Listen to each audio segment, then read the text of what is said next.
traders? It's Johnny here at Trader X. Thank you guys so much for tuning back into the channel. And today I wanted to go ahead and give you guys another update in terms of how my trading went. And as you guys can tell from the thumbnail, unfortunately it was a big red day today. I was down $237 on the NASDAQ correlated ETF ticker symbol TQQQ and $24.76 I was down on the inverse ETF ticker symbol SQQQ. And so these are all my filled orders here. You guys can take a look at the timestamps that I bought in and out of them, the ticker symbol that I was trading here in the middle, and the price points here on the right. And so to get right into the recap, I did a poor job today of managing my risk, right? Clearly I was down a big amount. It's a big red day compared to, some of my biggest green days even. So I did a horrible job and I have to hold myself accountable, right? And so pretty much where I went wrong today was as you guys can tell, the market was selling off all of pre-market, right? You guys can see it was making these aggressive lower lows and lower highs, and it was, clearly getting rejected by the EMA. So right on market open, we did see it peak out all the way up to here and actually start selling off. And so market open is actually right around here. So we saw, become overextended again by breaking above the EMA, and then it started to sell off. And so what I decided to do was I saw there was a general support area pre-market right around these levels here. And so I wanted to try taking a TQQQ position because I felt like the NASDAQ market was a little too oversold right around these levels, right? And so eventually it did pop up and I averaged up and then it actually went south and I had to cut losses, right? And then as you guys can tell, this can continue to sell off. And instead of going with the flow, right, the direction was clearly selling off.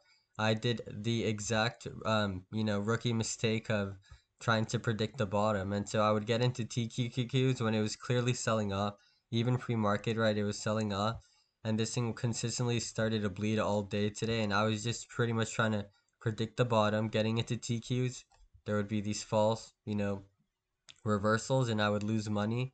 And that's ultimately what ended up making me lose so much money today, right? So another thing I wanted to make aware to you guys was the fact that I needed to have done a better job of looking at the bigger time frames. That's why sometimes looking at these bigger time frames is important even when it comes to day trading.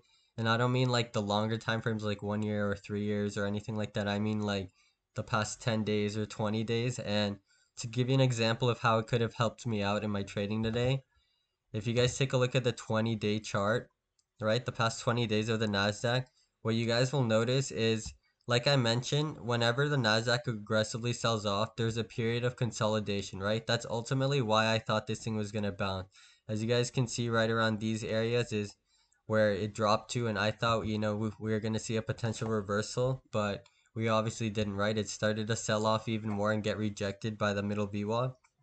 And so what I should have realized is I should have taken a look at, okay, so what happened last time that the Nasdaq had a big sell-off and, started to consolidate? Well, as you guys can see over here, so let me zoom it out a bit more. So on the past 180 days, what you guys will notice is, right, it started to consolidate right around these areas, right? So this is like around the past 20-ish day mark.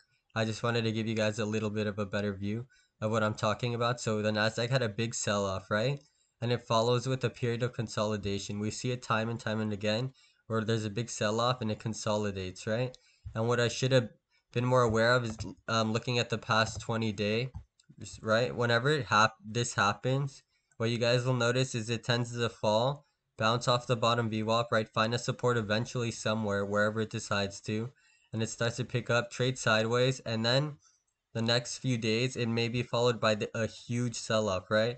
And so as you guys can see, this looks pretty similar to me compared to this too, right? So it bounced, found, support, bounced, right? And was more consolidating like it was around this area, right? It ended up peaking out and there was an aggressive sell-off. And so what I should have been more aware of is as this thing picked up and became more overbought, there could have been potential for a big sell-off like it's been doing, right? It did it here and it did it on the bigger chart, right? Time and time again. And so if I just made myself aware of that, I could have realized that it could have actually been a bearish day today, right? A lot more than I thought, and gotten into the inverse ETF and, made a pretty good killing on it because, to be honest, the direction was very consistent, right? It was aggressively selling off. Anytime it did break above the EMA line, it didn't hold for too long. It would eventually sell off and make lower lows on the day, and so it was just too big of a loss today, and it's something that I'm gonna have to take into account tomorrow and make sure I hold myself accountable to.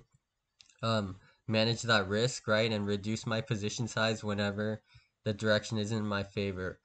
And I've been doing a poor job this week and really getting burned of just trying to predict reversals. I really, really want to stay away from that. It's definitely not a good habit to get into. The trade may work out for me a few times, but in the long run, that's definitely not gonna be the best, thing to do. And in terms of Tesla, as you guys can see, it actually bled today, like crazy. I only have 2 shares, as you guys know. I'm down $120 on Tesla. And today it's trading at around $640, right? So there was a big draw, and unfortunately, it's just the fact that the Nasdaq was selling off due to the Fed meeting yesterday. Then it brought down Tesla with it because it's heavily influenced. But yeah, that is everything I wanted to talk about. I will be posting a video recap tomorrow, so I hope you guys tune in for that. If you guys are new to the channel, we do appreciate a like and subscribe. It really helps us out. But other than that, I will see you guys tomorrow. Have a good rest of your day.